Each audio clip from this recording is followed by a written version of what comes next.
If you've ever lost someone to suicide, drug overdose, or even COVID, you may have been a victim of disenfranchised or judged grief.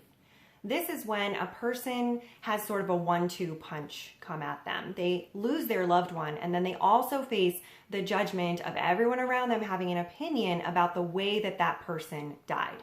I'll use an example that David Kessler himself recently gave in a conference that I attended. A family was riding in the limo on the way to the funeral for their loved one who had died of COVID. And the limo driver took it upon himself to share that he did not believe in COVID, that he believed it was a hoax. Can you imagine for a minute that you share with someone that you lost a loved one to cancer and they spit back at you that they don't believe cancer is real?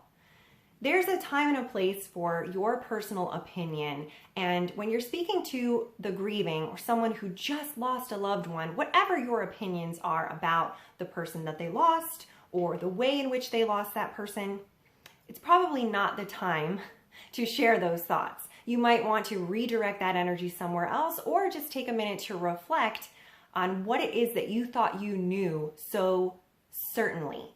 And I know that people who have lost a loved one to suicide or drug overdose especially have been dealing with this for years and years and years. But I think that a new population of people who are losing loved ones to COVID are now seeing how that feels.